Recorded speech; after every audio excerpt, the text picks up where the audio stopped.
Es un edificio cerrado y sin vida, enclavado en la calle Mesones. En sus cimientos se levantaron mezquitas funerarias e iglesias cristianas. Toda una historia dedicada al culto a los difuntos. En el empedrado de su suelo ocurrieron hechos dramáticos nunca aclarados. Ecos de muerte que regresaron ya en el siglo XX, cuando los funcionarios que trabajaban en él denunciaron una serie de espantosos hechos. Algo amedrentaba a los trabajadores de este inmueble convertido en la sede de la Diputación de Granada.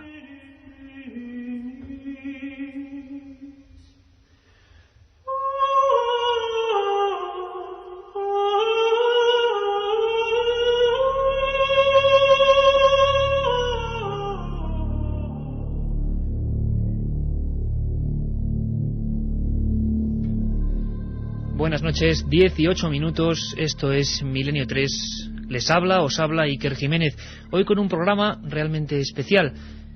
Nos lo habéis pedido, nos lo han pedido desde todos puntos de España y del mundo, tengo que decirlo. Siempre digo que estamos en el estudio 1 de la cadena SER para toda España, y es cierto que reivindican desde Alemania, desde Inglaterra, desde Francia, que también nos escuchan, que también nos escuchéis, y nos alegramos de verdad.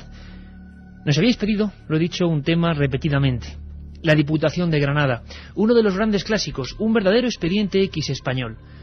Una historia que tiene todos los condimentos, absolutamente todos, para ser considerada una historia clásica de fantasmas, de aparecidos, de fenómenos extraños. Realmente pasaron muchas cosas en aquel lugar. Y hoy, con especialistas, con testigos, con investigadores que destaparon el asunto, vamos a hacer un gran programa sobre ese caso en concreto. Lo merece. Hoy, aquí en Milenio 3, el enigma de la Diputación de Granada. Una circunferencia de 1 metro. Me llegó a cegar los ojos y quedé casi inconsciente. Sobre el fenómeno ovni no existe término medio. O crees o no crees. En ambos casos el libro Encuentros de Iker Jiménez resulta apasionante. Encuentros, la obra más completa sobre ovnis en España, desvela más de 300 casos y casi 400 fotografías. Y además incluye un CD con 80 minutos de reveladores testimonios. Encuentros de Iker Jiménez, publicado por editorial EDAF.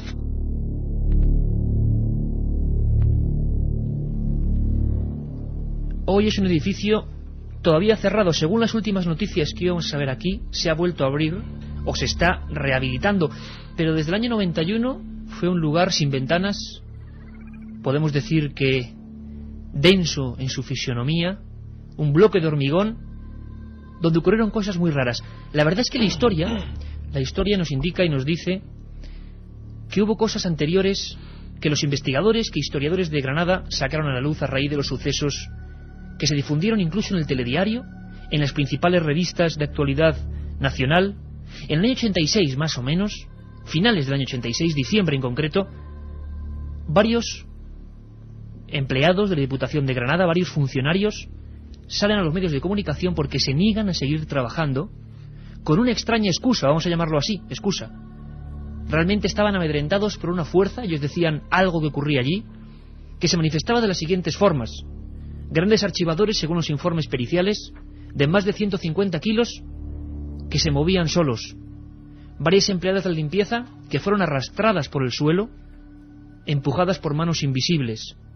Luces, voces, todo ello ante personas incluso de la propia Diputación de Granada, que por vez primera en la historia de este país dará luz verde, en la figura de su vicepresidente José Luis Medina, para que durante 3 noches se investigue. Y ocurrieron muchas cosas en esas 3 noches. Lo que ocurre, y pasa mucho con estos temas, lo que ocurre es que después de 15 años de investigación son muy pocas las personas que han querido hablar. Tengo que decirlo. En Milenio 3 nos acostumbramos a rescatar todos los datos, documentos, para que seáis vosotros, para que sean ustedes los que tengan toda la información. Y nos hemos encontrado con silencios significativos, con personas que estuvieron allí, con testigos que han querido sellar su voz. ¿Por miedo? No lo sabemos, pero vamos a contar con algunos de ellos, algunos muy importantes. Vamos a escuchar un documento que creo que es de los pocos de personas que vivieron fenómenos dentro de esa Diputación de Granada. Y luego, si les parece, vamos a empezar a escarbar en esa historia, en la historia de ese edificio concreto. Vamos a escuchar ahora a Pilar Perry, una de las personas que en esas 3 noches de 1986, en que la Diputación de Granada oficialmente da a una serie de médicos, investigadores, ingenieros, parapsicólogos luz verde para investigar, como decía, estaba allí presente y observó cosas tan increíbles como las que van a escuchar ahora. Fuimos todos para arriba, ¿no?, a ver qué veíamos allí. Y bueno, yo te puedo decir que vi luces en el techo, unas luces que como unas iban y venían, ¿no? Y yo al principio pensé que aquello podía ser, porque una siempre tiene que buscarle, primero tienes que buscar la explicación racional, que siempre la suele haber, o casi siempre, ¿no?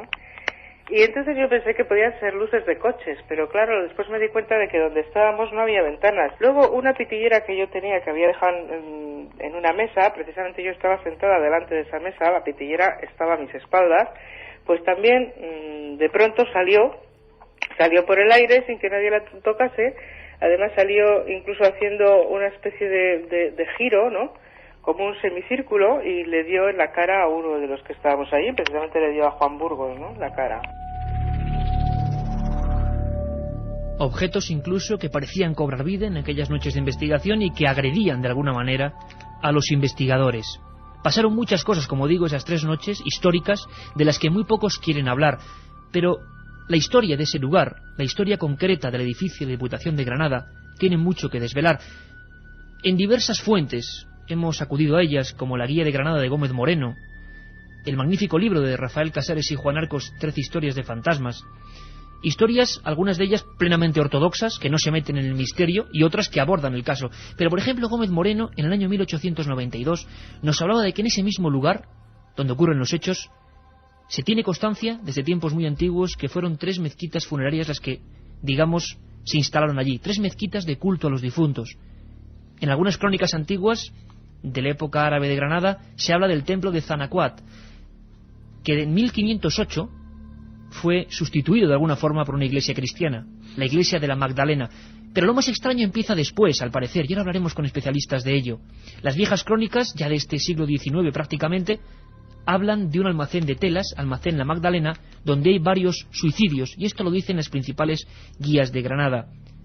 Varias personas ahorcadas por temor, según la prensa de la época, a que algo los matase, y se hablaba de algunas imágenes religiosas que se habían cambiado de lugar, cuadros que daban la vuelta, toda una fenomenología que hoy consideraríamos extraña, pero que ocurría en 1892.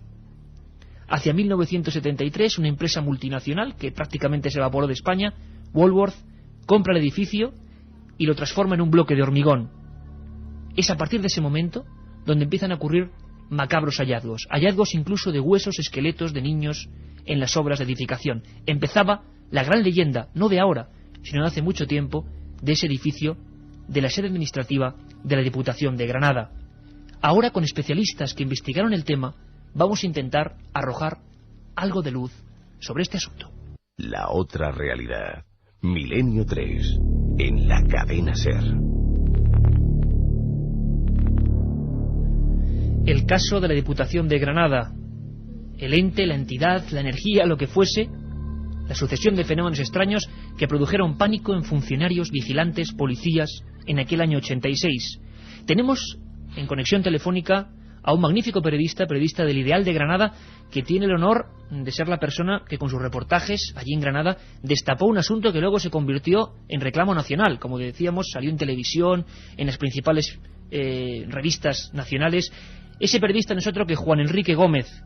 Juan Enrique, buenas noches, bienvenido a Milenio 3. Hola, buenas noches. Estábamos hablando de la historia de la Diputación de Granada y tú fuiste de los primeros en incidir en esa historia, es decir, en que los hechos no eran solo del 86, sino que algo raro, algo extraño ocurría siglos atrás, ¿no? Sí, cosas que ocurrían siglos atrás y luego en el 86 y después en el 89 fue realmente cuando comenzaron a darse las noticias y cuando se destapó todo este asunto. Gracias también, por supuesto, a la investigación realizada por el equipo de parapsicólogos de Juan Burgos. Nosotros desde el periódico Ideal dimos la primera noticia que le dio un compañero mío, Juan Jesús Hernández, y acto seguido yo ya me encargué del asunto y estuvimos dando una serie de reportajes que la verdad es que en Granada crearon una sensación bastante extraña y estaba la gente como muy interesada porque quien más y quien menos había entrado en aquellos almacenes Woolworth y se había sentido un poco raro, ¿no? Tú, Juan Enrique, realmente digamos que ¿captaste de alguna forma el miedo social que había en algunas personas, tanto luego en la Diputación como en aquellos almacenes? Era evidente porque fueron al parecer una cascada de testimonios unos tras otros. Al principio no se atrevían, digámoslo así, a hablar, pero luego cuando tú empezaste a indagar surgieron las historias, surgieron los datos y se demostró que mucha gente había visto exactamente lo mismo, ¿no? Lo primero de todo era que las personas empleadas de Woolworth, una vez abierto el nuevo edificio que se había construido sobre las ruinas de aquella iglesia y después de las tiendas de la Magdalena, decían que en la zona del sótano de ese gran comercio la gente no compraba, es decir, la gente no bajaba a comprar aquella zona. Los almacenes en sí fueron un completo fracaso. Y luego, cuando ya la Diputación se decide a comprar ese edificio y rehabilitarlo para instalar allí gran parte de sus oficinas, los funcionarios, bueno, nos llegaban comentarios desde muchos sitios diciendo: aquí hay cosas raras, aquí hay ruido, la gente no se siente bien, se daban incluso algunas bajas por depresiones y cosas de este tipo. Y la verdad es que tampoco le hacíamos demasiado caso, ¿no? Hasta que ya la cosa, bueno, pues fue mucho más intensa, los comercios de toda la zona. Esto se encuentra en la calle Mesones, justo al lado de la plaza de Birrambla, una de las zonas más céntricas de toda la ciudad de Granada y con la mayor tradición, digamos, de la época árabe, incluso de muchísimo trasiego de gente.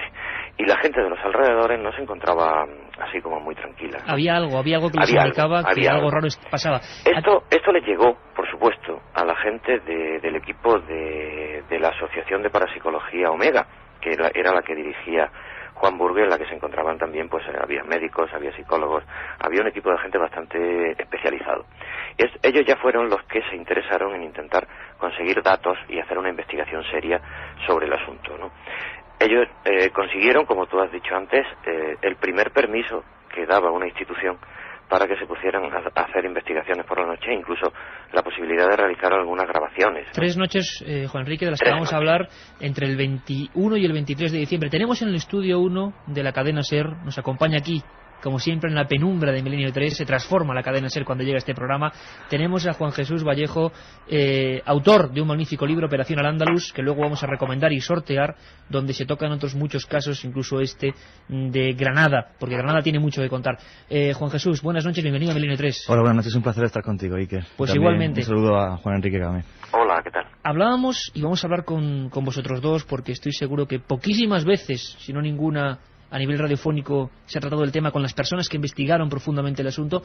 Juan Jesús, tú me comentabas a micrófono cerrado una cosa, escuchando a Juan Enrique Gómez, periodista del Ideal de Granada, que es que en ese mismo lugar, en esa misma zona, había cosas también luctuosas bastante curiosas, ¿no? Sí, es como si lo fúnebre o si lo macabro persiguiera realmente a este trozo de la ciudad de Granada, porque muy cerca del edificio de Diputación estaba en lo que era la entrada a la plaza de Birrambla, estaba el Arco de las Orejas, justo allí, que era el lugar donde después, cuando se cogían los ladrones, se les cortaban las orejas y se colgaban en aquel arco para que los que entrasen a la ciudad de Granada a nadie se lo pudiese robar en el mercado.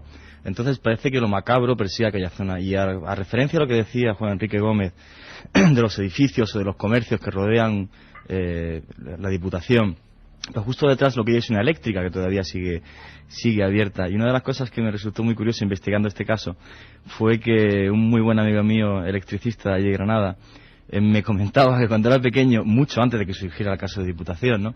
Cuando era pequeño y estaba allí jugando en la eléctrica, el padre les decía: jugar por aquí, pero no os acerquéis a la pared, como si hubiera ahí algo raro. Y dice que aquello siempre les escamó bastante, ¿no? Entonces es muy curioso. Fíjate qué curioso, Juan Jesús, porque vamos a hablar ahora mismo de una pared. En el año 1891, al parecer, hay un terrible accidente precisamente de un coche de caballos fúnebre que atropella, según dicen las crónicas, a varios niños. Hay muerte de varios niños.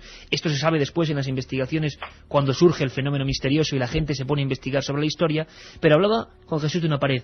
¿Es cierto, Juan Enrique Gómez, que a ti Isidoro Caballero, maestro de obras de las instalaciones que se hicieron allí, en tanto cambio de edificio, te confesó que a unos 7 metros de profundidad empezaron a surgir huesos de niños? Sí, fue cuando se intentó construir el edificio de Woolworth, es decir, la primera cimentación que se hacía. Se llegó a dar con los muros originales de la mezquita sobre la que se sustentó la iglesia, que en aquel momento no se llamaba de la Magdalena, se llamaba del Corpus Christi. Magdalena vino después.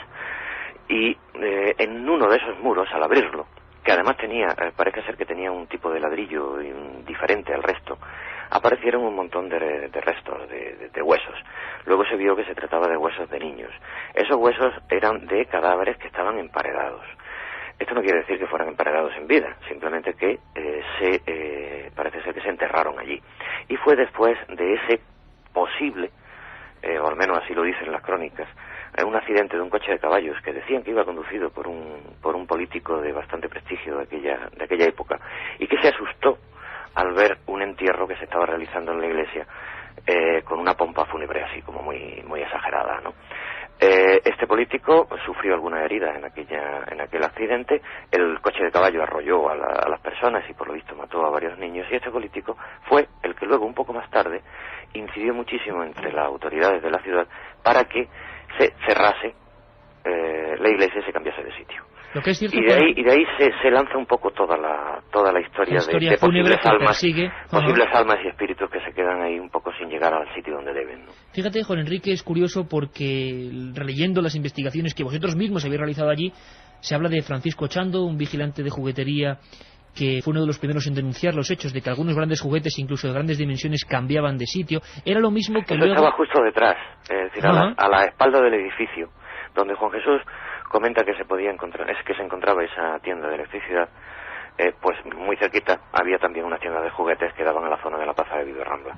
Lo que es cierto es que en 1985 se instala a partir de ese momento la Diputación, la sede administrativa de la Diputación de Granada en ese lugar, y ya empieza directamente el vicepresidente José Luis Medina a hablar de insólitas desapariciones de planos y herramientas en estancias perfectamente cerradas. Es en ese momento, en diciembre de 86, cuando funcionarios como Concepción Castilla denuncian con pánico lo que está sucediendo. Lo que está pasando, sí. ¿Qué hablaban los funcionarios en concreto en aquella época? Pues se trataba de ruidos que le venían de la zona de las paredes. Aquello tenía unas dependencias que estaban separadas no por paredes en sí, sino por elementos como por mamparas de madera, ¿no? De madera y aluminio. Entonces parecía que se oían muy bien de una mampara a otra, de un lado a otro de la mampara se oían ruidos. ¿Qué eran esos ruidos? Pues archivadores que se abrían y cerraban a golpes, carpetas que caían al suelo, a lo mejor pues un bolígrafo que corría sobre una mesa y se caía hacia el suelo y bajaba por las escaleras. Los teléfonos a veces se cortaban e incluso hacían señales que al menos los funcionarios en aquel momento no reconocían. Y por las noches los vigilantes que se quedaban, los vigilantes de seguridad, bueno, pues llegaba un momento en que llegaban a oír gritos, llegaban susurros.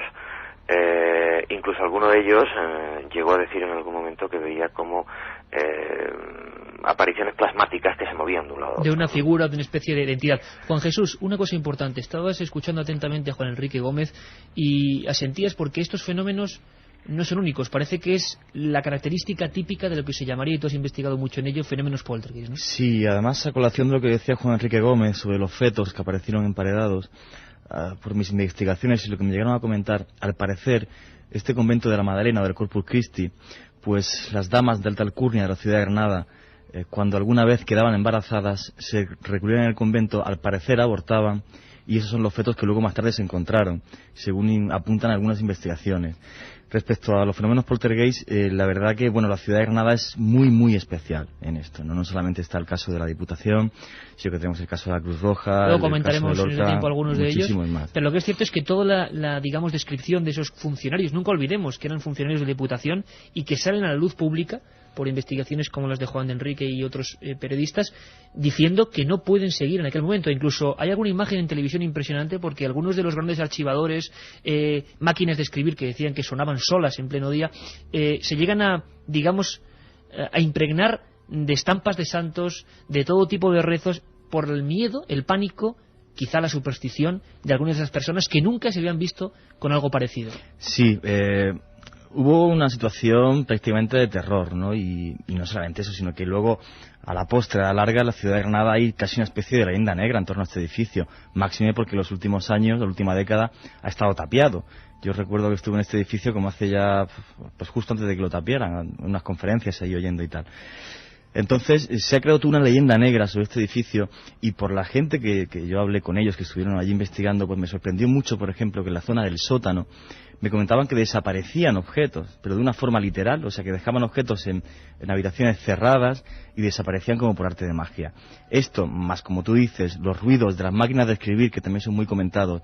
Y otra de las cosas curiosas es que los guardias jurados se quejaban de que por las noches, al hacer la ronda por allí, y eso fue quizás también lo que disparó ya el pánico y por lo que interviene el grupo Omega, es porque dejaban todas las puertas cerradas entre ronda y ronda, y había veces que al hacer la ronda luego las puertas estaban todas abiertas, y eso fue lo que realmente provocó el pánico en los guardias jurados, porque el ruido, hombre, obviamente lo llevaban muy mal, pero aquello fue ya lo que provocó realmente un gran pánico. Incluso hay un detalle impresionante, que es la historia del jefe de mantenimiento del edificio, Manuel Moya, que habla de que en un momento dado ve una especie de luz flotante, de semisfera, luego hablaremos de esas luces con testimonios de los que lo vieron, y que se estabiliza frente a él, y que en un momento dado él siente, estaba solo en aquel momento, en plena noche, en el edificio de la Diputación de Granada, siente como una presión de alguien que él identifica como alguien físico, como si le pusiera las rodillas en el pecho y que casi lo asfixia.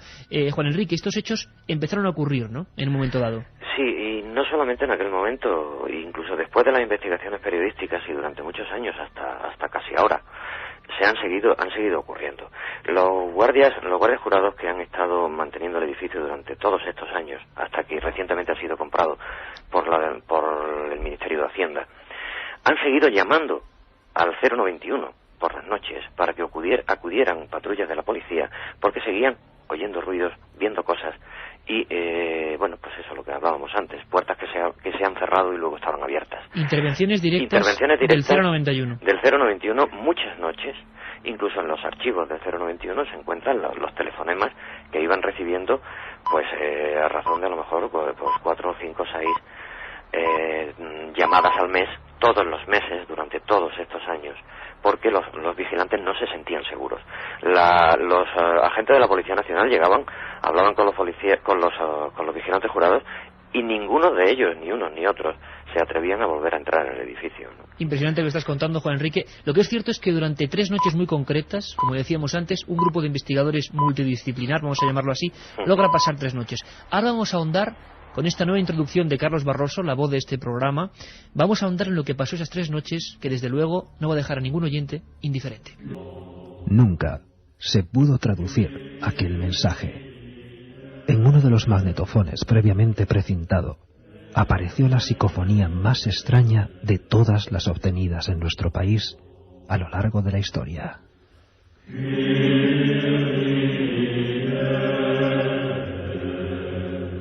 Una voz desagradable, hosca, un lamento quebrado y largo, que amenazaba a los allí presentes con un presagio.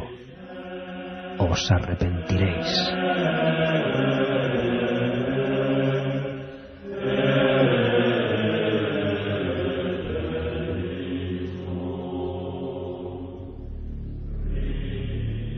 Os arrepentiréis, decía una voz grabada en un aparato Revox precintado por el investigador Mariano Carmona Almendros, ya fallecido, que obtuvo en una habitación completamente vacía, al parecer en el sótano, donde también había más restos humanos, en el sótano del edificio de la Diputación. Una voz, como decíamos, quejumbrosa, extraña, que vamos a escuchar, y que ruego a la audiencia de Milenio 3 que ponga mucha atención. Sería, digámoslo así, una psicofonía, pero hay que decir que es la psicofonía sin duda de las más largas, más raras y que más polémica han suscitado. En aquella noche, en aquel lugar, los investigadores, sin absolutamente nadie más, una cámara, digamos, Revox, un grabador de bobina abierta funcionando, y algo que en pleno silencio se cuela dejando un mensaje que todavía hoy, 15 años después, nadie ha logrado traducir. Según parece, dice una compañía, la primera frase, algo como tengo una lengua, desde luego nadie ha podido traducirla entera, y sobre todo un final, os arrepentiréis. Es una voz absolutamente, como he dicho, propia de una persona muy anciana quizás, y que dará mucho que hablar. Vamos a escucharla y luego con nuestros invitados vamos a intentar, hasta donde podamos como periodistas, analizarla. Esa es la voz.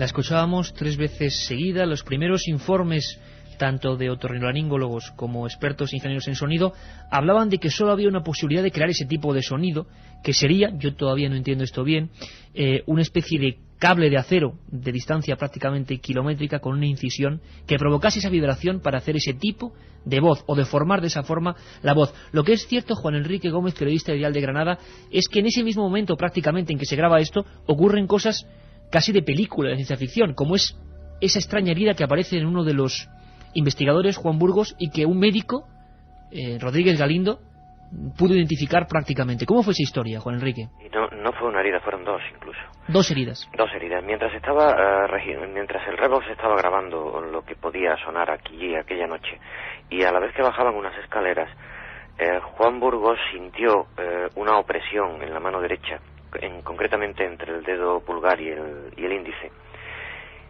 y un dolor. Retiró la mano y entonces vio como unas marcas de lo que podrían ser la dentadura o bien de un niño o bien de un perro pequeño.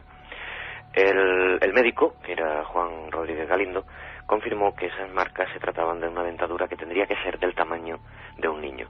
Pero a los pocos minutos, cuando todavía casi no había dejado de sentir la molestia en una de las manos, le volvió a ocurrir en la otra mano. Y además sentía como una opresión que le empujaba hacia la pared al lado de las escaleras. Era el mismo momento en el que se estaba produciendo la grabación.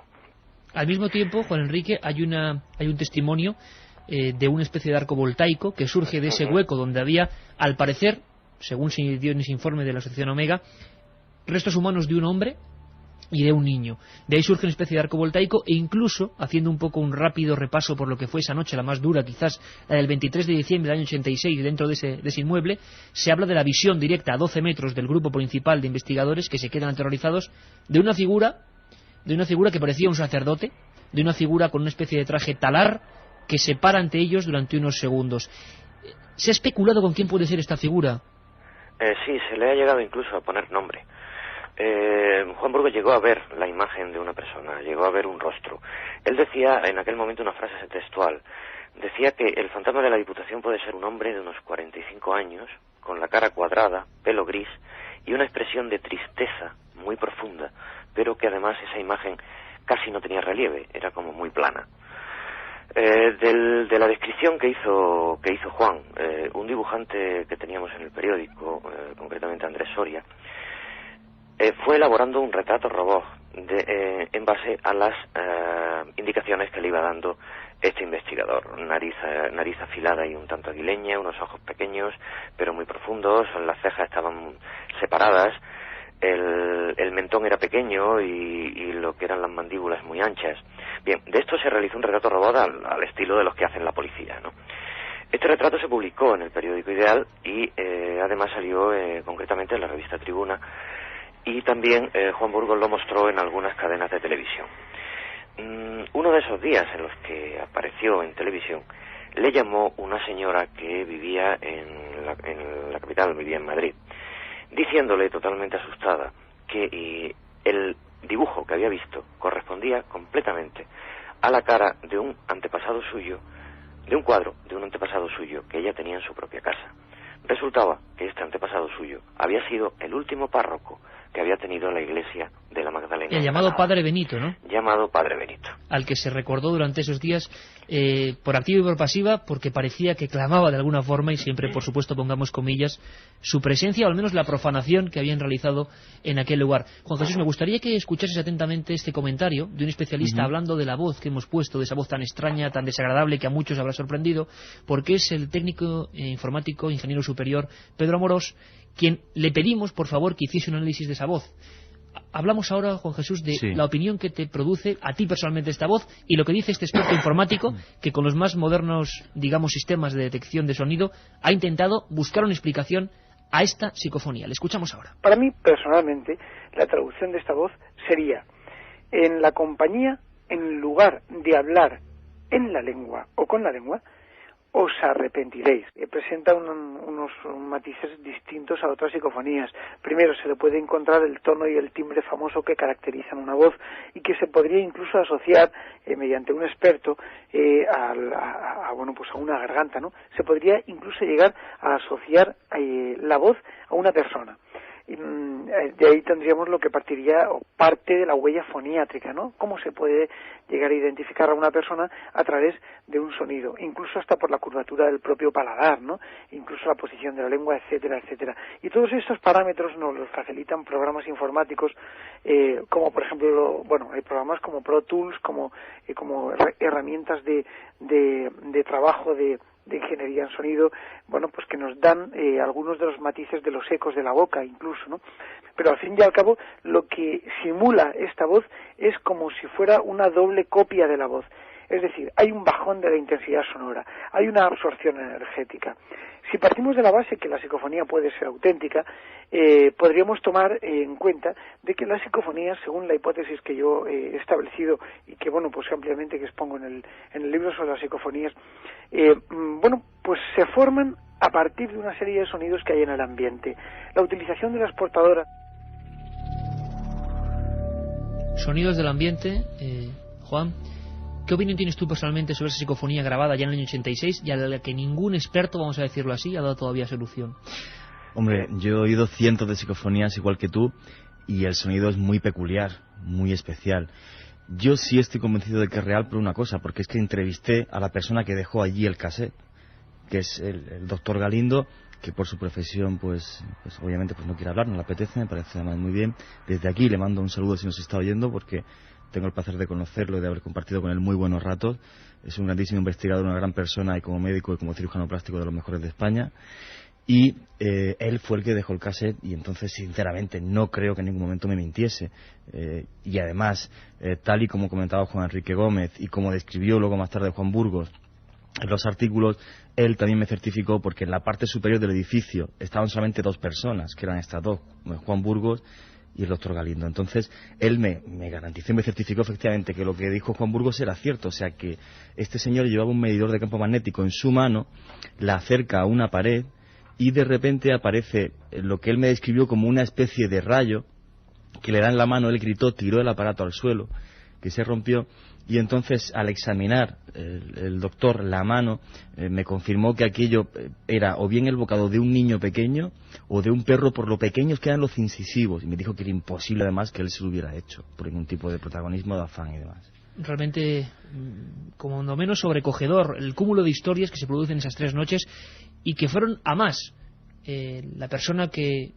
Una de las personas que estaba allí aquellas noches, hablábamos antes de Pilar Perry, habló también de otro tipo de voces, no esas voces que no se han hecho públicas y que se manifestaron incluso directamente, no a través de la grabación, sino voces que todos pudieron escuchar.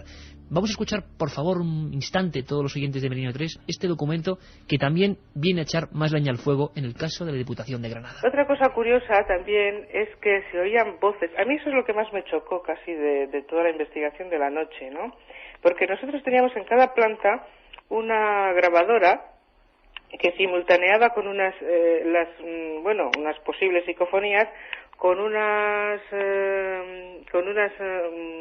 cámaras con rayos infrarrojos que iban también haciendo fotografías pues cada cierto tiempo, ¿no? Para ver si había unas energías, en fin, a ver si se percibía algo que nosotros no viéramos, ¿no? Y entonces allí se oyeron unas voces pues como si hubiera 3 o 4 hombres discutiendo. Hay unas escaleras muy grandes que están huecas, quiero decir que sí, unas escaleras muy grandes que van hasta la última planta, y entonces yo lo que oía eran como 3 o 4 hombres discutiendo, no se entendía lo que decían. Voces no solo grabadas, sino también captadas por las personas que componían aquella comisión Omega de investigación. La primera, que a nivel oficial, otorgados, digamos, o facilitados el pasaporte concreto y tan extraño en este país para investigar un fenómeno paranormal, hubo en Granada en aquel diciembre del año 86. Juan Enrique, ya para finalizar, yo sé que como periodista uno es difícil y tiene que quedarse en el terreno del objetivo, pero tú, después de toda esta investigación que tantos ríos de tinta hizo correr, ¿con qué opinión te quedas? Brevemente, ¿qué nos podrías contar de tu impresión personal de lo que ocurrió en aquel lugar? Hombre, yo tengo que decir claramente que tengo que creer que las personas que hablaron de todo esto, tanto a los funcionarios como a los vigilantes jurados, como en el equipo del Grupo Omega, en ningún momento han mentido. Es decir, ellos no han inventado ninguna historia.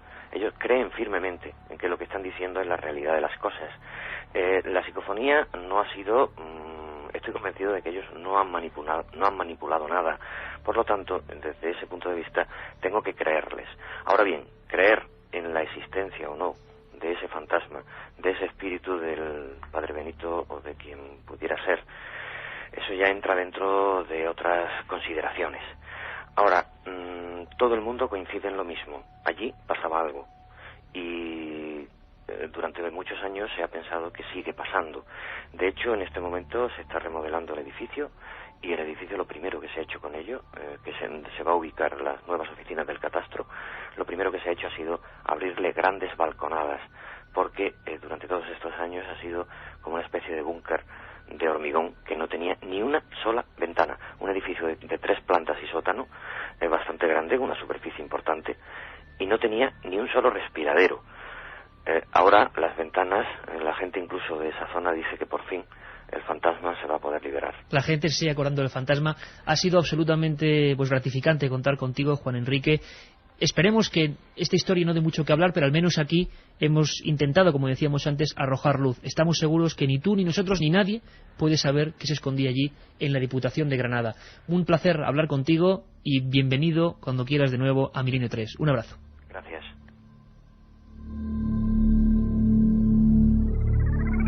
Decíamos antes que Granada es un lugar donde desde luego la palma en lo paranormal, por así llamarlo, así decirlo, se lo lleva el caso de la Diputación.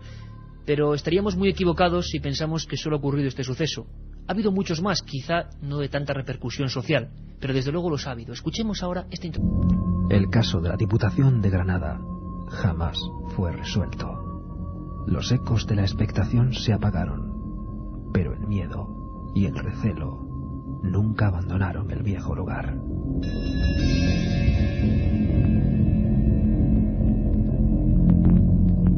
Fue, sin lugar a dudas, el suceso extraño más célebre en la ciudad.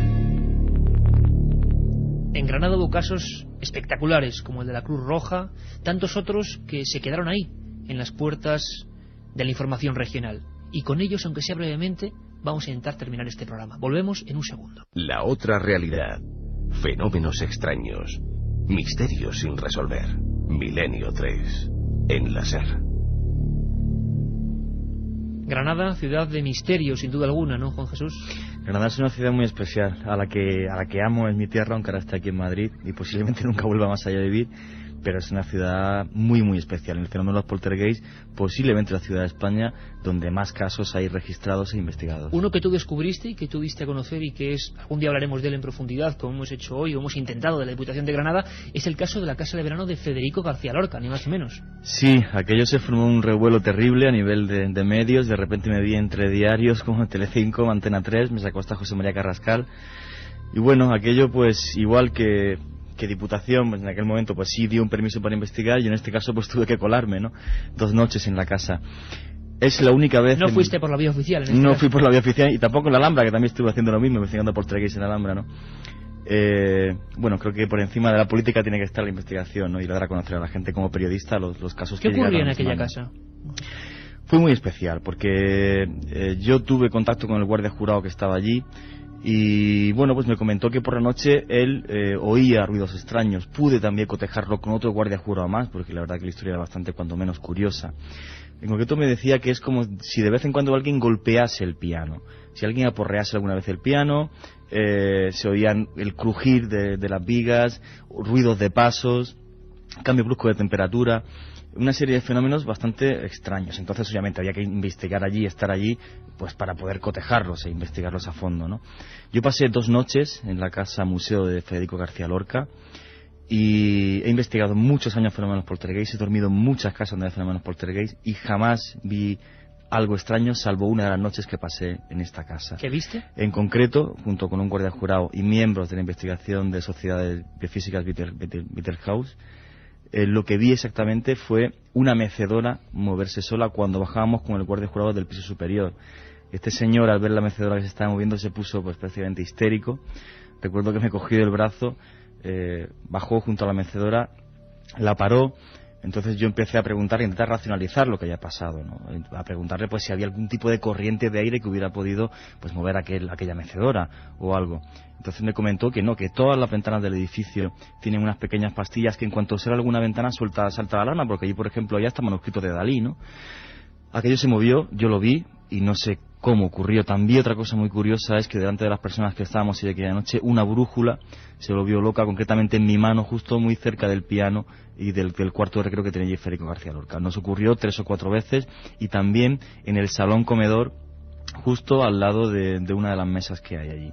Entonces fue una noche realmente sorprendente. La segunda noche que estuvimos allí no pasó absolutamente nada extraño, pero la primera noche pues quizás también cambió mi vida como investigador, porque de oír cientos de testimonios pasé a ver una realidad que me sorprendía, efectivamente. Juan Jesús, un placer. Ese libro, recuérdenlo, Operación Al-Ándalus, 20.000 kilómetros en busca del misterio por tierras andaluzas, y desde luego estás invitado a volver aquí para hablar de esa ciudad llena de historia y llena de personajes, quién sabe si reales, quién sabe si imaginados, como el Padre Benito, o lo que queda de él, o la energía que queda de él, que parece ser que desde algún punto del tiempo y el espacio sigue clamando atención. La Diputación de Granada, el caso de la Cruz Roja, el caso de Federico García Lorca, su casa de verano, muchas historias que un día seguiremos aquí analizando. Un abrazo muy fuerte, Juan Jesús, y gracias por haber venido. Un placer estar contigo, Iker.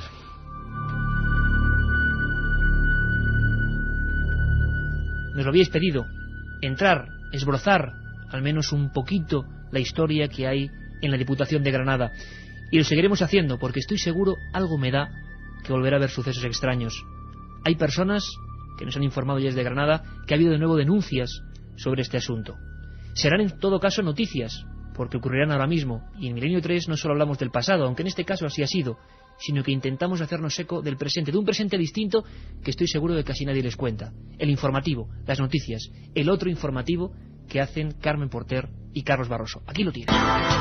En Argentina ya hablan de milagro, aunque todavía está por demostrar si se trata efectivamente de algo así. En el suelo de una pequeña iglesia de la ciudad de Metán, en la provincia de Salta, ha aparecido el rostro de un Cristo dibujado sobre la piedra. Lo curioso es que han realizado algunas pruebas químicas a la imagen con productos abrasivos y disolventes químicos, pero el dibujo ni se borra ni se altera. El párroco dice que es una llamada a la conversión y una bendición para el pueblo argentino, y al mismo tiempo abre las puertas de la iglesia a cientos de personas que acuden para pedir sus particulares milagros. Enseguida nos iremos a Argentina, será después de conocer otros asuntos en los titulares de Carmen Porter. El episcopado español publicará por primera vez un manual de exorcismos. Se está celebrando el juicio contra un adolescente acusado de apuñalar a una anciana y beberse su sangre. Convocatoria en México para seleccionar un retrato del indio al que supuestamente se le apareció la Virgen de Guadalupe.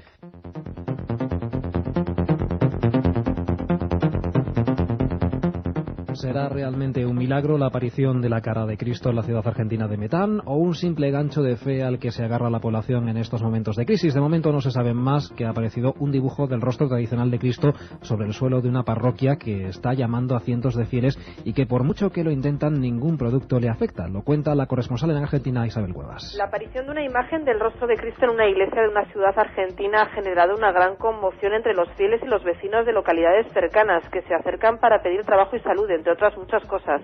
El rostro de Jesús fue visto el pasado 9 de julio en una baldosa del suelo de la parroquia Señor del Milagro, en la ciudad de Metán, en el norte de Argentina, y desde entonces miles de personas han visitado el templo. 3 mujeres fueron las primeras que observaron el rostro de Cristo muy bien definido en el suelo. Se percataron de ello cuando se encontraban rezando en una de las capillas del templo. Al correrse la voz, muchos argentinos han comenzado a llegar desde distintos puntos de la zona y forman largas filas para entrar en la parroquia, a donde han acudido muchos enfermos para sanarse. Algunos han señalado que este es un mensaje de Cristo que quiere transmitir a los argentinos confianza para afrontar la crisis. Las personas que han visitado el Templo Mayor de Metán sostienen que el rostro de Jesús es casi perfecto y que pese a los intentos por borrarlo permanece dibujado en trazos grisáceos sobre la baldosa, que es de tamaño mediano y de un material granítico. La Iglesia española está preparando un libro en el que explica cómo realizar exorcismos. El motivo es el rápido aumento de sectas satánicas en España, sobre todo en la zona de Levante. El manual se encargará de detallar los distintos tipos de posesión demoníaca, así como las formas de combatirlas, Carmen. El texto incluye las recomendaciones de actuación de la Santa Sede para luchar contra el demonio, así como los distintos tipos de rituales. El ritual de los exorcismos será el primero que se edite en nuestro país y distingue entre la obsesión y la posesión diabólica. La normativa vaticana recomienda la existencia de un exorcista por diócesis y, según el Código de Derecho Canónico, los elegidos deben ser sacerdotes piadosos, doctos, prudentes y con integridad en la vida. En Gales, en el Reino Unido, ha comenzado el juicio contra un joven de 17 años que el año pasado acabó con la vida de una anciana de 90 mediante un rito macabro. Le sacó el corazón y se bebió su sangre. Nos cuenta los detalles la corresponsal de la SER en Londres, Begoña Arce. El crimen ocurrió el pasado mes de noviembre. Una anciana de 90 años fue asesinada a puñaladas en su domicilio, un tranquilo pueblecito del norte de Gales. El asesino había extraído el corazón a la víctima. El órgano fue hallado envuelto en papel de periódico dentro de una cacerola. A los pies del cadáver estaban los atizadores de la chimenea colocados en forma de cruz. Había también signos evidentes de que alguien había estado bebiendo la sangre de la víctima. Un mes más tarde, la policía detuvo a un joven de 17 años obsesionado con los vampiros. Sus huellas fueron halladas en el lugar del crimen. En su domicilio había revistas y material sobre vampirismo. También había consultado páginas en Internet sobre este tema. El menor está siendo juzgado en estos momentos. El fiscal le acusa de sacrificar a un ser humano y beber su sangre para poder alcanzar así la inmortalidad.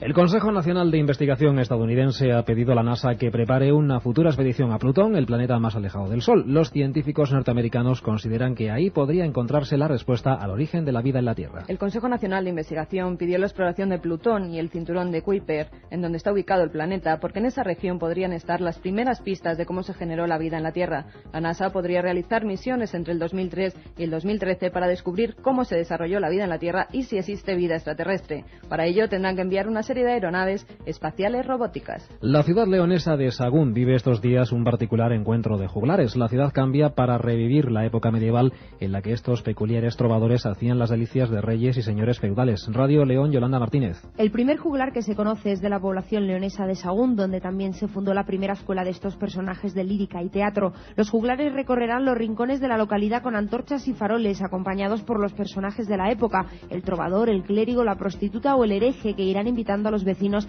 a participar en actividades de teatro, degustaciones gastronómicas o la quema de brujas en un particular aquelarre donde no faltará el conxuro de la queimada. También los contadores de historias intentarán conquistar los oídos del público, que elegirán al que crean el mejor contador de fantasías, remedios o saberes. El grupo catalán Histrionic se encargará de recrear a los juglares de Sahagún, localidad leonesa del Camino de Santiago. Les contamos ya otras noticias de forma breve. Detenidas 4 personas en Ucrania acusadas de asesinar y devorar el cadáver de una joven y de realizar prácticas satánicas. Los presuntos criminales, 3 hombres y una mujer, llevaron a la víctima a un bosque donde le asestaron 2 puñaladas en el corazón.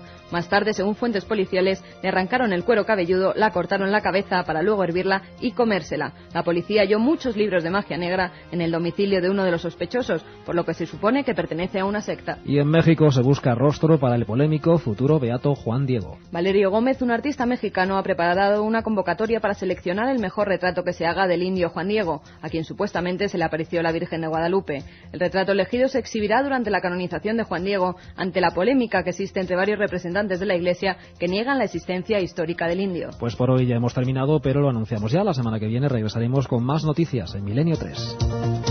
Aparte de gozosos, dolorosos, gloriosos, los misterios de la Iglesia son sorprendentes e inexplicables. La periodista Carmen Porter te ayuda a desvelarlos en Misterios de la Iglesia, una obra que saca a la luz los episodios más impactantes del fenómeno religioso. Exorcismos, apariciones, cuerpos incorruptos, estigmas. Misterios de la Iglesia, de Carmen Porter, publicado por Editorial Edaf.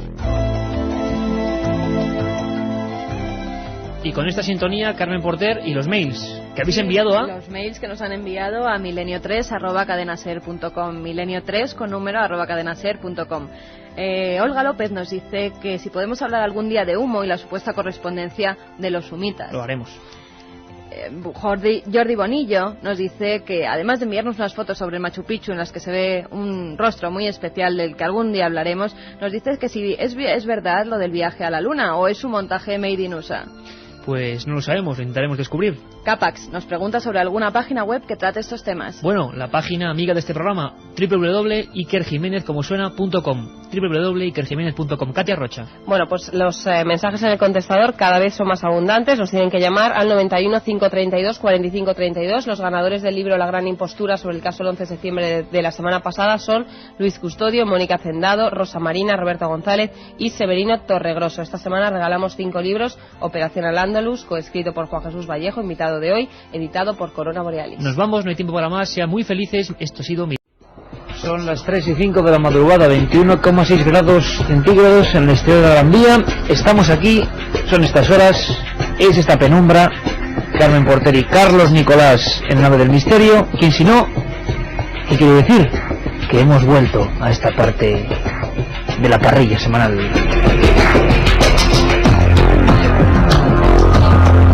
Y lo hacemos con más ganas que nunca, con más entusiasmo que nunca, porque significa que hoy, casi como le pasaba a Fernando Alonso, aunque espero que con distinta suerte, es como si esa bandera cuadriculada negra y blanca que da la salida, pues también se ondea para nosotros. Hoy comienza una nueva temporada. Los viernes ya os dimos los saludos. Los domingos, como sabemos que además hay otra audiencia, que a veces no se corresponde con la del viernes, pues aprovechamos, Carmen, pues para mandar un abrazo grandísimo a todos nuestros amigos, ¿no? Que a estas horas están ya aquí, espero que con lengua mejor que la mía, que ya es como la de Epi Blas en estos momentos, pero es que menudo arsenal que viene de noticias, de historias, y también un factor que nunca se olvida en Milenio 3, de ciertas cosas que dan más o menos escalofríos. Buenas madrugadas, Iker. Pues sí, ya estamos además cargaditos de energía para comenzar esta nueva temporada. Es que yo veo a Nicolás ahí dentro, con estas músicas que nos pone, y ya me reactivo, es como una radiación que llega aquí al entrar al estudio y todo se nos pasa, ¿verdad, Iker? El cansancio, todo. ¿Y por qué? Pues porque tenemos unos oyentes que además son de lo más fieles y que nos lo demuestran todos los días, claro que sí. Bueno, pues hoy empezamos, amigos. Hoy hay parrilla de salida y sabemos que el viernes estuvo la cosa fuerte. Hoy también, aunque con muchas más noticias, como siempre este domingo, una especie de ojo electrónico, espacial también, que digiere lo que pasa en el mundo, lo que habitualmente no se cuenta. Despegamos, Carlos. La otra realidad. Milenio 3, en la cadena SER.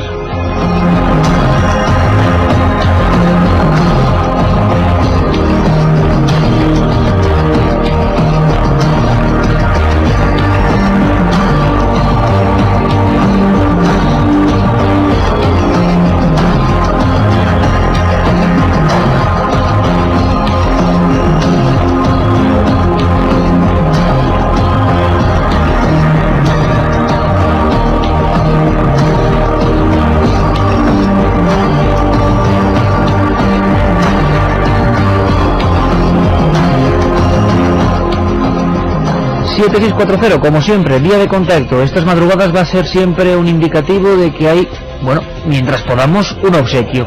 Y siempre los obsequios suelen ser o libros, o programas, o músicas. Queremos de alguna manera, pues, adentraros en sus mundos cósmicos, extraños a veces, siempre inquietantes, tan inquietantes como estas. Va a haber muchas secciones, historias nuevas a partir de esta nueva presentación, también se puede decir así, se puede redundar en ello. Carmen, el premio de hoy. Pues el premio de hoy son 3 ejemplares de Un viaje mágico por el Camino de Santiago, que ha escrito Mariano Fernández Urresti. ¿Y por qué? Es de la editorial Edad. ¿Y por qué sorteamos este libro? Porque luego vamos a hablar cositas del Camino de Santiago, novedades en Milenio 3 que nos va a traer uno de nuestros colaboradores estrella. El Archivo del Misterio, editorial Edad, Un viaje mágico por el Camino de Santiago, del historiador, licenciado en Historia, Mariano Fernández Urresti. Por cierto, 3 ejemplares, 7640, palabra clave Milenio, espacio y como siempre lo que vosotros queráis. Para cualquier comentario, sugerencia, caso, historia, reflexión sobre lo del viernes, madre mía, cientos y cientos de mensajes el viernes sobre lo que ocurría. Por cierto, el 24, si no me equivoco, viernes, en Torrelavega, Sala Mauro Murieras, 24, estaremos el equipo de Milenio 3, Carmen y yo por lo menos, allí, hablando de radio, de misterio, de un montón de cosas, tú de la Sábana Santa, Carmen. Es una cita con todos los amigos. Y también en Valladolid, 7 de octubre, daremos más señales en esos congresos maravillosos que hace el compañero Nacho Ares, que volverá también por aquí. Ahí estaremos, 7 de octubre en Valladolid, 24 de momento, confirmaremos puntualmente la información, en Torrelavega, Cantabria. Pues recuerdas que hace exactamente unos días, hace exactamente 9 días, el viernes, hacíamos el programa desde Tenerife y surgieron muchas vías de investigación.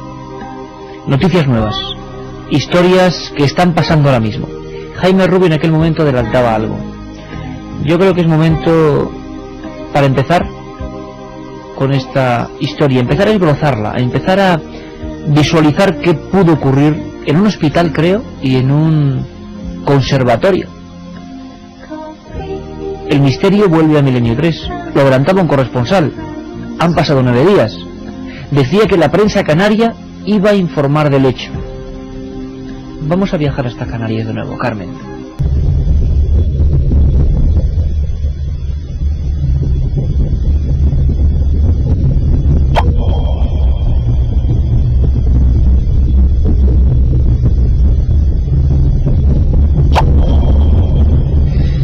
Esta música que creó nuestro compañero Carlos Nicolás, hoy de nuevo al frente, ya lo hemos dicho, de la nave del misterio, es una introducción perfecta para este tema que viene a continuación.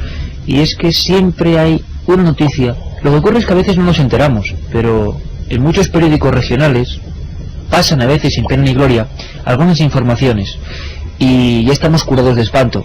¿Cuántas grandes historias se esconden eso, en un recuadro de sucesos?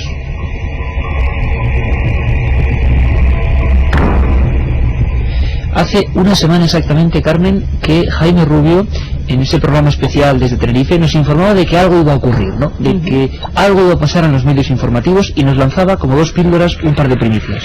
Efectivamente, Iker, yo hablaba por la tarde con Jaime y me decía, mira, tengo 2 exclusivas que os voy a dar para el programa porque van a salir publicadas en un periódico y antes de que salgan publicadas quiero que lo comentéis. Entonces nos poníamos en contacto con él y nos contaba que algo estaba pasando en un antiguo edificio que lleva ya más de 4 años cerrado, que era el Hospital del Pino, pero también en el conservatorio. Algo estaba pasando, había 2 casos de fenómenos poltergeist, presuntos fenómenos poltergeist, y bueno, ese era más o menos el resumen de lo que nos contaba Jaime Rubio. Todo esto en Las Palmas, una ciudad muy importante, muy populosa, y que no debe ser la primera vez, desde luego, que se enfrenta con fenómenos supuestamente paranormales. Vamos a ampliar esta información. Estamos ya en contacto con Jaime Rubio, desde allí, desde esa maravillosa isla. Jaime, buenas madrugadas, amigo. Buenas mañanas, porque ya es madrugada, ¿no? Ya estamos prácticamente en el umbral del nuevo día, ¿no? Sí, sí. Bueno, que tenéis una hora menos allí. De todas formas, Jaime, la que se ha liado, ¿no? Porque de nuevo, una vez más, en la prensa, sí, un reportaje sobre estos asuntos. Exacto, como tú dices una vez más, porque aquí hace ya 10 años saltó a la prensa otro caso curiosísimo, muy parecido, que fue el de los mismos fenómenos poltergeist en otro edificio antiguo que era el de los antiguos juzgados de la ciudad de Las Palmas de Gran Canaria, ¿no? El periódico que lo ha sacado a la luz es La Provincia de Las Palmas, ¿no, Jaime? Esto que estamos hablando hoy, que es lo de los casos de la Clínica del Pino y del Conservatorio, ha sido, sí, el periódico que lo sacó fue La Provincia de Las Palmas. Un tirón de orejas también para la provincia, porque dice que lo escucha en un programa radiofónico. El programa radiofónico es Milenio 3, que se citan las fuentes. Siempre los periodistas, compañero en este caso, hay que poner los datos. Bien está esa marca. El Pino es de los otros, haciendo un juego de palabras. Con la película famosa, ¿no? Exacto, decía, el Pino es de los otros. Vamos a ver, Jaime, sinceramente, datos sobre la mesa. ¿Tú crees que es para tanto, que no? ¿Era una historia que tú seguías hace tiempo? Sí, yo tenía noticias de esa historia, ¿no? Lo que pasa es que después este verano me fui de viaje a Europa, precisamente fui a ver la exposición de Tutankamón que hay en Basilea, y claro, estuve todo el verano fuera, y al volver, pues me llama un amigo periodista también, y dice, Jaime, mira, está pasando esto en estos 2 edificios, y creo que va a salir publicado dentro de poco en algún medio. Digo, pues muy bien, yo precisamente lo estaba siguiendo hacía tiempo. Y efectivamente, después que yo lancé la primicia en Milenio 3, se ve que otro medio de comunicación, en este caso el periódico de la provincia, escuchó el programa y me llamó y me pidió información y ellos después investigaron por su cuenta, ¿no? Bueno, Jaime, para nuestros oyentes, ¿qué es lo que deberíamos destacar? Estamos ante un caso en el que ocurren diversos fenómenos, por lo menos la prensa en titulares habla de ruidos raros, gemidos, objetos que desaparecen, ascensores que se gobiernan solos, dice sí. Todo esto con testigos, con datos concretos, leyenda urbana o investigación profunda que bueno, que está ahí hace mucho tiempo. Sí, la investigación lleva, yo creo que aproximadamente un año por ahí, ¿no? En el caso de la Clínica del Pino, me consta que ha habido guardias de seguridad que ya no trabajan ahí, se tuvieron que marchar, incluso se fueron a la península, porque claro, ellos no pueden decir que están ocurriendo estas cosas porque parece que tienen miedo, ¿no? Pero el caso es que sí, que por ejemplo, uno de ellos relata en este mismo periódico que cuando fue a coger el ascensor para hacer su ronda, el ascensor, sin él tocar ningún botón, le sube directamente a la planta 2. Ante el mosqueo que se coge el guardia, baja otra vez y coge un pastor alemán que lo suele acompañar cuando sospecha que hay algo raro y lo mete en el ascensor. Vuelve el ascensor a subir solo, pero cuando va a bajar en la planta 2, el perro no quiere salir. Se niega en redondo a salir a la planta 2, como si el perro pues sospechara que allí pasaba algo, ¿no? Total que vuelve a bajar el guardia y deja el perro abajo. Y como este caso, pues también otro guarda hace años decía que cuando iba por la galería solo, por la noche, sentía como el aliento de alguien al lado de él. A veces veía como una especie de figura ectoplasmática que se formaba en medio de la galería. Y después las señoras que se dedican a la limpieza en el edificio también cuentan casos de estos gritos y todo esto, ¿no? Esto en el caso del Hospital del Pino.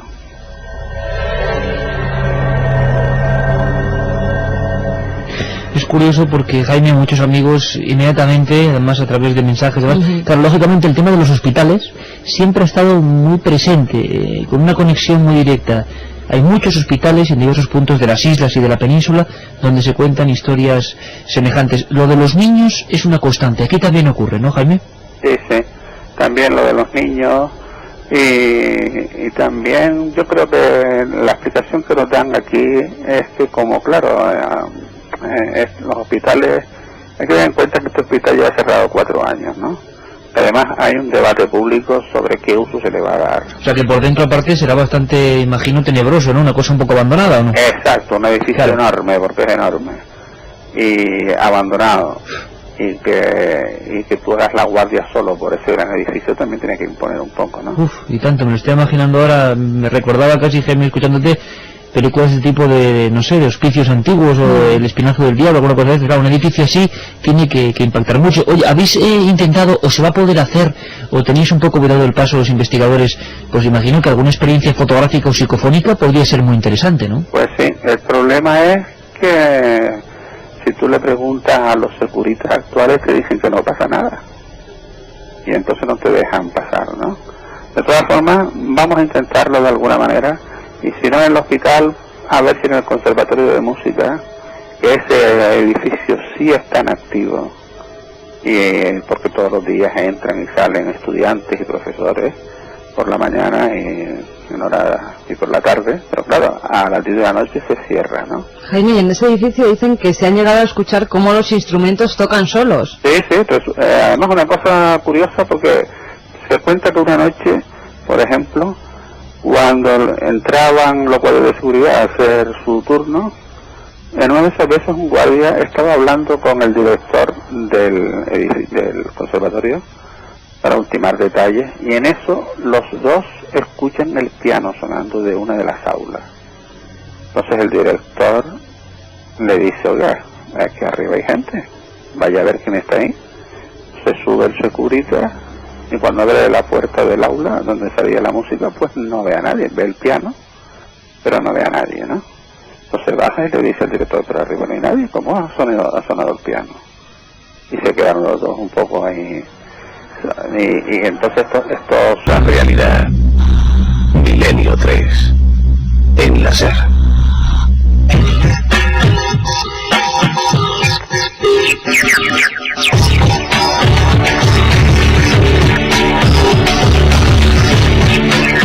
7640. Conectamos con los mensajes de nuestros oyentes, de nuestros amigos, que lo están pasando algunos muy mal. Vivo cerca del hospital, el del Pino. No os podéis ni imaginar lo tétrico que es de noche, me tenéis asustado.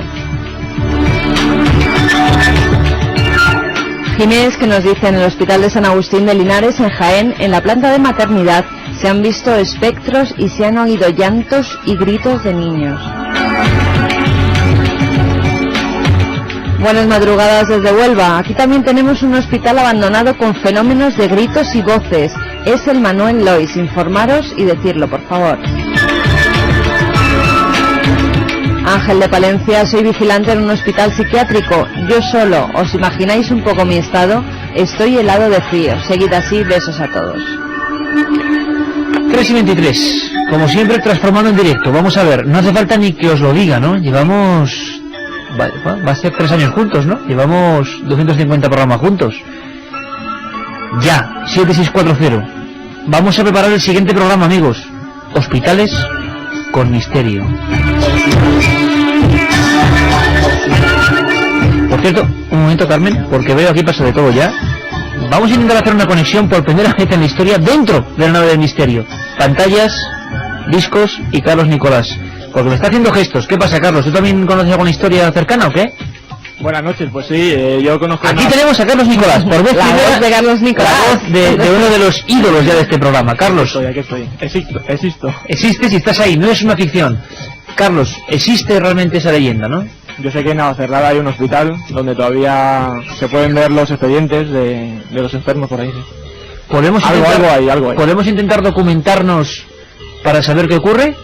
La próxima semana sabremos más.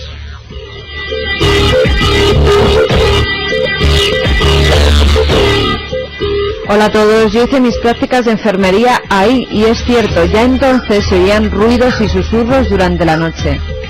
En el hospital hice las prácticas, en el de El Pino. Hice el servicio militar en Tenerife. Hablar del cuartel de las Raíces. Allí centinelas han disparado contra las garitas por haber oído lamentos, nos dice Tony desde Barcelona. Bueno, muy especialmente este amigo Tony, no es casualidad, te escribiremos, nos pondremos en contacto o te llamaremos. Me gustaría saber si son rumores, leyendas urbanas. Hay más casos en otros puntos. Empezamos la investigación en Vigo. Hay muchas historias, muchas leyendas. Hasta Carlos nos contaba ahora mismo una. Aquí en Madrid, Navacerrada. Y en Huelva creo que hay otra muy importante. En Sevilla, el Hospital de las 5 Llagas, si no recuerdo mal. Y cuidado, esto no está hecho ni para asustar a nadie, ni mucho menos. Podemos creer, haciendo caso de la lógica, de la navaja de Occam, ¿no? Lo más lógico es lo más probable, pues serán leyendas urbanas, serán historias. Pero ¿por qué se repiten en ciertos lugares? ¿Por qué coinciden esos lugares con sitios de dolor habitualmente, ¿no? De duelo. Bueno, pues queremos adentrarnos en eso. Y que seáis vosotros quienes empecéis esa investigación, como hicimos con el tema de las carreteras, que por cierto, sin decir muchos nombres, pero quizá no quieren, ha sido por otra vía, milenio3@cadenaser.com, alguien muy asustado con la historia que contábamos de los alfaques.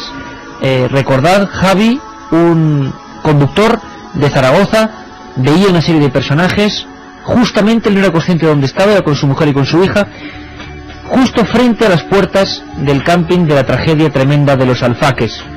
Un grupo de gente vestidos como turistas, estrechando la carretera, en mitad de la madrugada, uno de ellos sin rostro, totalmente negruzco, algunos con pantalones cortos, con un cubo en la mano, con una gorra. Es la descripción de este amigo, que luego cuando se enteró de la tragedia, imaginaos, de más de 300 muertos al final, heridos hubo muchísimos en ese camping por una explosión de gas tóxico.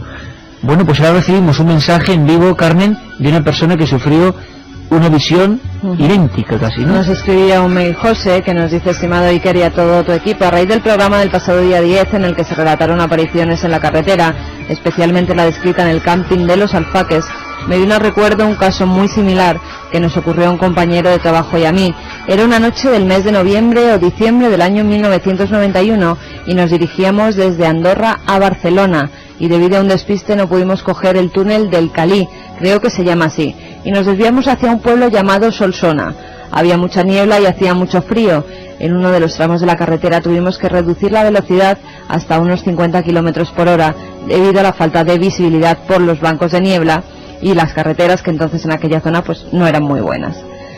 Lo que vieron, lo recuerdo como si fuese hoy mismo, nos dice, se trataba de una figura humana situada a 1 metro del borde de la carretera por la parte derecha. Tuvimos que esquivarle y lo vimos perfectamente. Iba vestido como si tuviera puesto un traje de vestir, pero sin corbata ni chaqueta, solo con una camisa blanca que destacó muchísimo al enfocarle con las luces. Cosa rara con el frío que hacía. Además llevaba un maletín en la mano, y aquí viene lo bueno, tenía el rostro totalmente negro.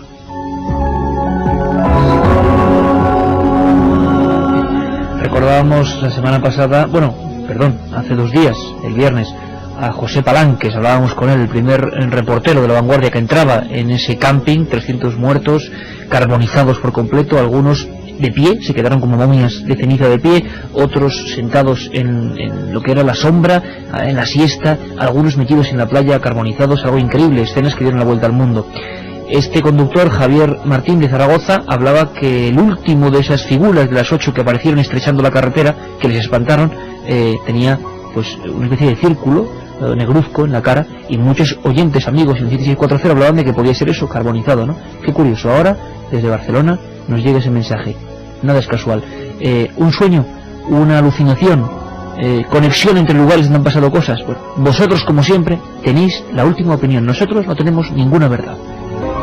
La verdad es que están llegando aluviones de mensajes sobre hospitales, ¿verdad, Carmen? Nos está dejando absolutamente sorprendidos, ¿no?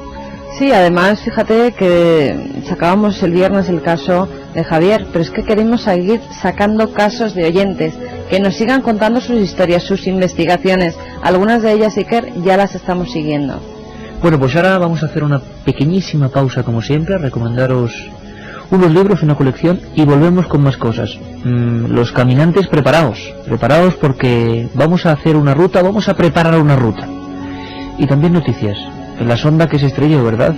No ha sido la única. Muchos en internet ya hablan de la conspiración, muchos hablan ya de la terrible mala suerte. Bueno, ahora vamos con todo ello. La otra realidad. Milenio 3. En la cadena SER. Si quieres viajar a lo desconocido, no dejes de leer El Archivo del Misterio, de Iker Jiménez. Los libros del tercer milenio publicados por Editorial Edad. Ya a la venta El Enigma Nazi de José Lesta, El Código B de David Zurdo, Top Secret de Santiago Camacho, Magos y Reyes de Marrey Bueno y El Camino de Santiago de Mariano Fernández Urresti. Si te gusta el misterio, esta es tu colección.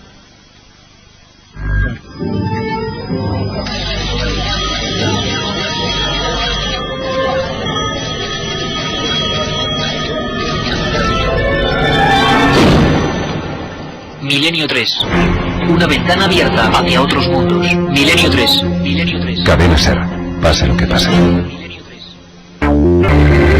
La actualidad de Teletipos nos trae coincidencias, como siempre, curiosas, interpretaciones diversas de la actualidad. En esta ocasión, vámonos de lo tenebroso de un hospital abandonado, vuestra investigación en vivo, ya sabéis, 3 libros del Camino de Santiago, su versión más extraña, de Mariano Fernández Urresti, de edad. Y bueno, ascendemos de esos edificios viejos al cosmos.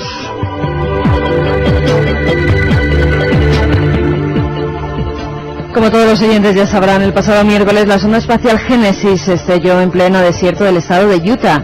Ahora los científicos de la NASA han logrado recuperar los envases con forma de disco de oro que contienen las partículas de viento solar conseguidas durante los 3 años que duró el viaje de la nave por el espacio.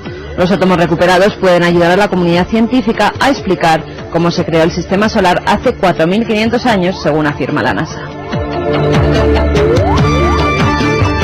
Pero esta, Iker, no ha sido la única sonda que ha sufrido este tipo de accidentes. Las Phobos, tanto la primera como la segunda, desaparecieron en 1988, cuando sus controladores soviéticos las dirigían hacia la luna marciana, que les daba nombre. Una de ellas envió una foto en la que se observaba una forma no identificada, que algunos investigadores interpretaron como un ovni. La Mars Observer, esta sonda de la NASA lanzada en 1992, llegó a Marte en agosto del 93. Nada más insertarse en la órbita del planeta, perdió todo contacto con la Tierra. Todavía hoy se ignoran las causas de esa pérdida. La Mars Climate Orbiter. Bueno, mi inglés es muy así, pero bueno, lo intento pronunciar. Una serie de errores en su programación hicieron que esta sonda se volatilizase durante la maniobra de inserción en órbita en septiembre de 1999. Según los expertos, la nave se desintegró al chocar con la atmósfera de Marte. La Mars Polar Lander, en 1999 también, la Agencia Espacial Estadounidense perdía este módulo de aterrizaje al fallar sus cohetes de frenado durante el descenso. Al parecer los motores se detuvieron antes de tiempo y la sonda se estrelló contra el suelo a gran velocidad. Y por último, Beagle 2, este pequeño laboratorio embarcado a bordo de la Mars Express, desapareció sin dejar rastro el 19 de diciembre de 2003. El módulo, que no tenía capacidad de maniobra, debía descender con unos paracaídas que nunca se abrieron. Vaya lista y vaya ristra, ¿no?, que dirían algunos. Madre mía, no nos extraña que muchos hablen de la maldición de Marte.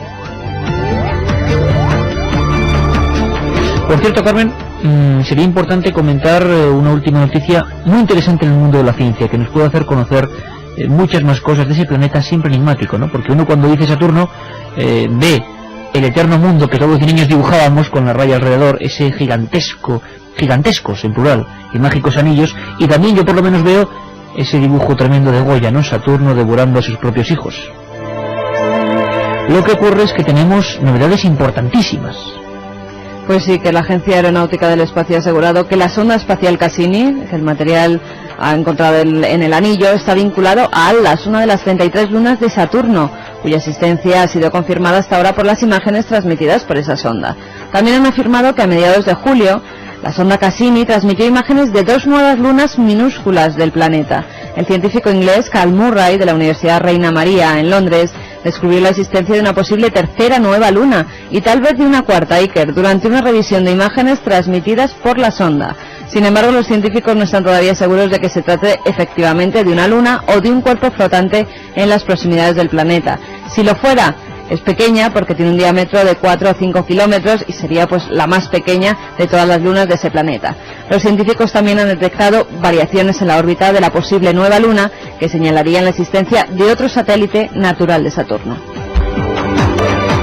¿Qué creéis? ¿Conspiración? ¿Algo pasa en el espacio? Yo desde luego lo que sí que creo, y es de las pocas cosas en que tengo fe o dejo de tenerla, es que conocemos muy poco, y desde luego conocemos un poco del espacio. Lo repito siempre, hace no mucho tiempo, hace menos de un lustro, se reían algunos científicos, entre comillas, a carcajadas de quien hablara de agua, de posibilidad de agua en el sistema solar, no solo en Marte. Y fíjate, la tenemos aquí en la siguiente manzana del espacio. ¿Acaso será que conocemos mucho menos y que nuestra egolatría y nuestra visión centrípeta de las cosas, muy medieval por cierto, de que somos el centro de todo, es una soberana majadería? Eso tendría que ver con el espacio, con lo que pasa en los hospitales, con lo que pasa en las carreteras. En definitiva, ¿no somos una panda de ignorantes? Habrá que ver todo con las gafas de la humildad, eso siempre lo primero. Por cierto, Carmen, que ahora me gustaría que todos estuvieran muy atentos. Sería importante iniciar un viaje. Va a ser una importante novedad.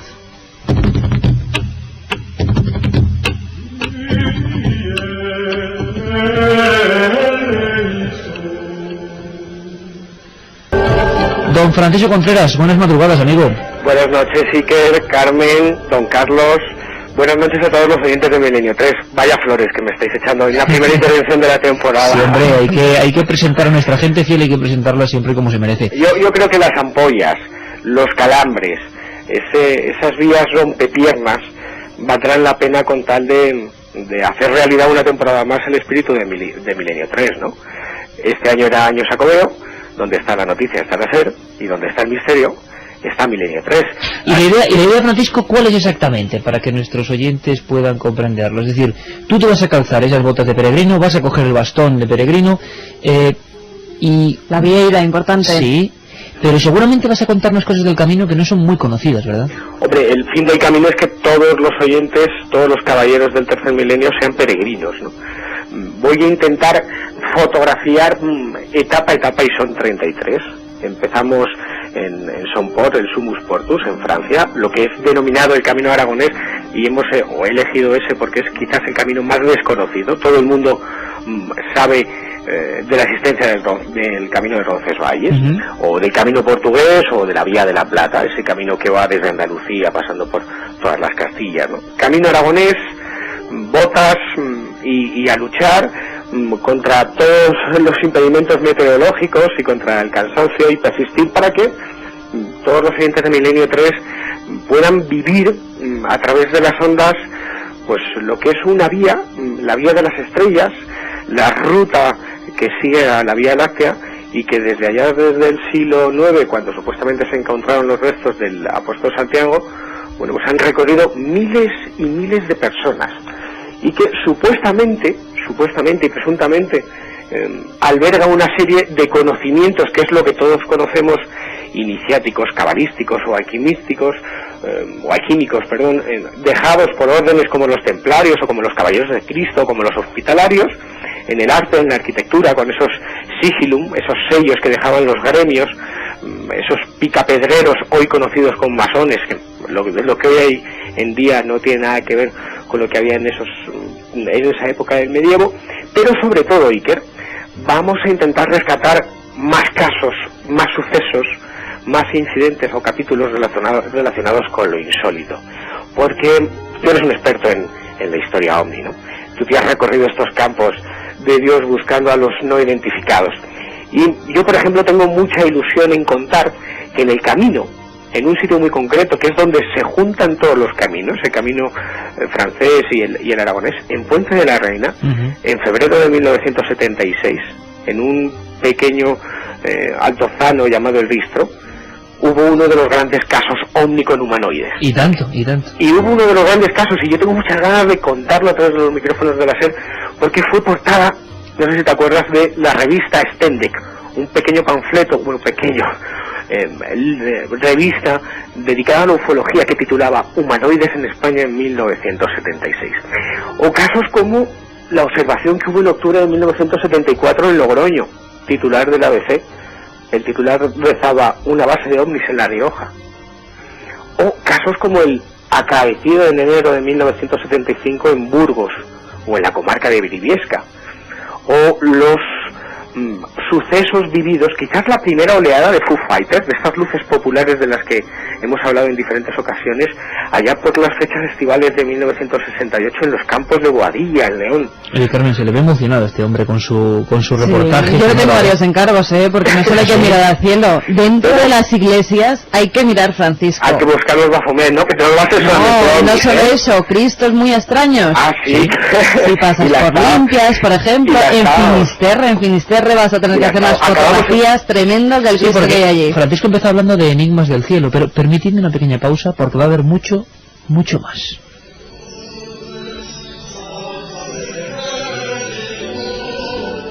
Cristos extraños, lugares como Eunate, la iglesia de las 100 puertas de los templarios, Eunate, 100 puertas. Hay historias no muy bien conocidas pero increíbles, como el extraño Pantocrátor de Carrión de los Condes, y así pueblo a pueblo, historia a historia. Cánticos como estos que estamos escuchando, cada historia, cada parte, cada región, con su propio folclore, con su propia manera de ver las cosas, y en cada uno de ellos ha quedado impregnado una especie de esencia, que es la que hace que ahora mismo, pues Francisco vaya a ver estas cosas y a contárnoslas, pero así lo hicieron reporteros hace un siglo, y como decía él, desde el siglo IX.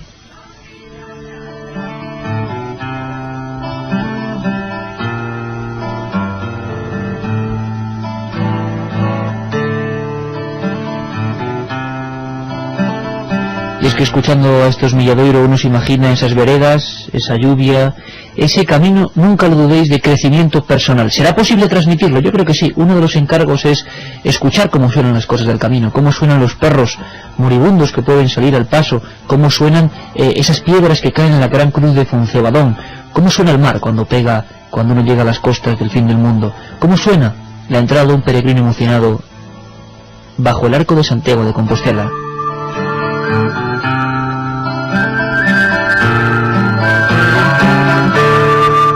Es emocionante. ¿Seremos capaces de transmitir todo eso, Francisco? Hombre, yo creo que sí, y sobre todo de que lo vivan, ¿no? El fin de esta sorpresa para esta nueva temporada es que los oyentes descubran un camino de Santiago diferente, viviéndolo, ¿no? Y sobre todo informando, hablando desde el lugar de los hechos, pero sobre todo hablando desde el lugar de los hechos para que podamos recoger y registrar lo que es la esencia de de cada comarca o de cada lugar, ¿no? Por ejemplo, cuando lleguemos a los montes de Mercurio, como lo llamaban los romanos, a las médulas en León, intentar buscar esos subterráneos en las minas de oro, vaya lugar, los sellos templarios, o esto te va a gustar, Iker, buscando la esencia de los maragatos, ese pueblo maldito español, uno de los muchos como los urbanos, ¿no? Sí, sí. O buscando ese Gaudí iniciático en Astorga, es verdad, una conexión rarísima, ¿no? O, por ejemplo, las extrañas leyendas que hay en un lugar muy cerquita de Estella que se llama el Valle de los Desvelados, donde hay unas esculturas fúnebres con forma de calavera humana, ¿no? Cada rincón un misterio, ¿verdad, Francisco? Una forma diferente de ver la vida. Cada rincón algo insólito, una forma de vivir lo insólito distinta, y sobre todo una esencia que vamos a intentar que quede registrada en los micrófonos de la SER, y que cada peregrino en su casa, en su cama, algunas veces pase miedo, pero otras veces descubra la esencia del Camino de Santiago, ¿no? Esa vía que desde casi hace 900 años, bueno, pues decían los más eruditos que era como el juego de la oca. Lo importante no es ganar, lo importante es persistir y llegar. Un juego como la vida misma.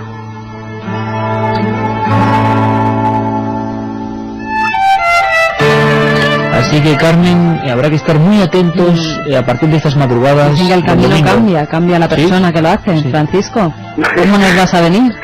Bueno, yo creo que algo cansado, pero contento, ¿no? El camino, efectivamente, dicen que es un viaje al interior de uno mismo, ¿no? Yo no lo sé si vendré muy cambiado, ¿no? Lo que sí que te puedo contar es que según vuelva del Camino de Santiago, y ya os cuento varias cositas, tendremos que visitar otra casa encantada. Bueno, como siempre, un caso en la faltriquera. Pues nada, queríamos saludar a nuestro amigo y reportero y compañero, desearle que esta sea también una temporada feliz, llena de acontecimientos, y haciendo radio, que es lo que nos gusta y lo que queremos hacer para todos, y con todos. Ni más ni menos, el Camino de Santiago. ¿Os imagináis que a lo largo de estas semanas, cuando vosotros estéis sintonizándonos, o otros programas de la cadena SER, habrá un reportero errante, solitario, caminando con ojos muy abiertos? Yo creo que es una experiencia nueva.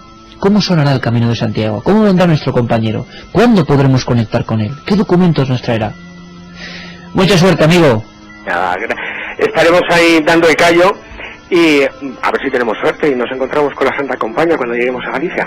Un abrazo. Lleva una cámara de fotos bien preparada, Francisco. Llevo dos, Carmen, llevo dos. Es un besazo muy grande, y sabes que tienes todo el apoyo de Milenio 3 y de todos los oyentes que desde el 7640 te están mandando su más sincero apoyo, Francisco.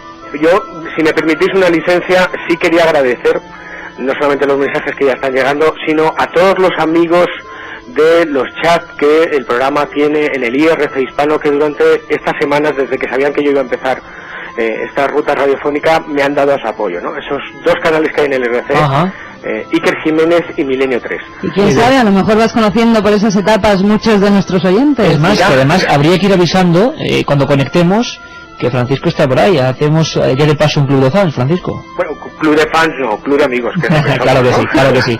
Por supuesto, un abrazo muy fuerte, amigo.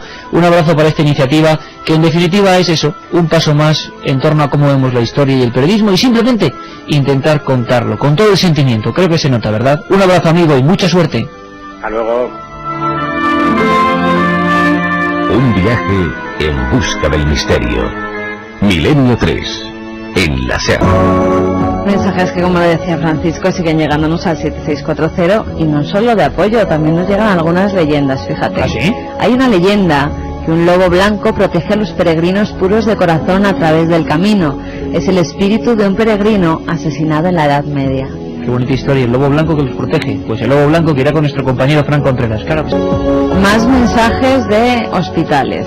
Hay un antiguo hospital en el Moncayo del que salen gritos. Está abandonado y crece un árbol enorme en el techo. Las raíces no se ven por ninguna parte. En San Juan, Alicante, hay un psiquiátrico abandonado donde se oyen pasos y ruidos raros, nos dice Francisco. Hola, somos unos chicos de Alcázar que estamos planeando una entrada en el hospital de aquí, que está cerrado hace unos 7 años, así que ya os contaremos. De nuevo la gente de 7640 volcada para hacer este programa propio e interactivo. Sus investigaciones son importantísimas para que todos podamos conocerlas. Pero vamos a hacer una pausa, Carmen. vámonos a una sección que en los últimos tiempos, por el verano, el ajetreo, la falta de actividad en editoriales, estaba un poquito, bueno, pues dormida, aletargada. Eso siempre va a ser fundamental en este programa y en estas horas, más o menos. Nuestra biblioteca, Carlos, vamos a abrir las puertas. La biblioteca de Milenio 3.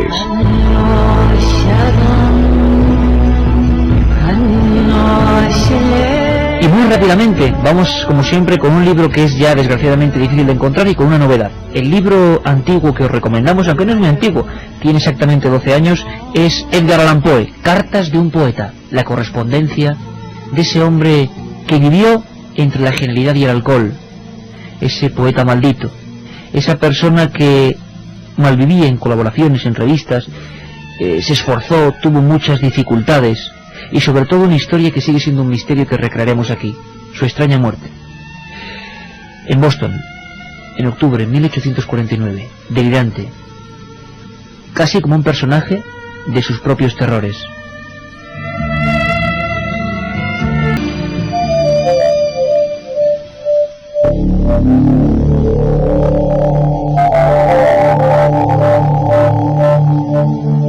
Cuatro menos 5.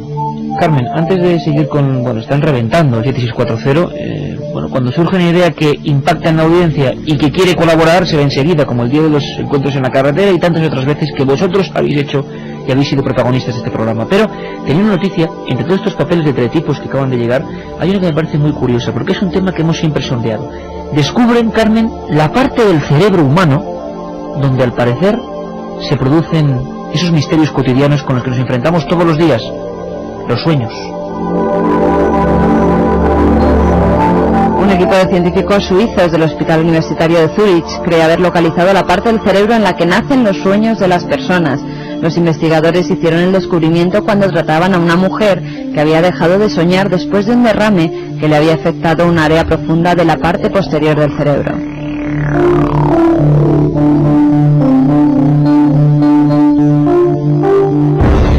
Los científicos sugieren que dicha área es la que controla los sueños y que su hallazgo ofrece un nuevo ángulo para la investigación sobre ellos.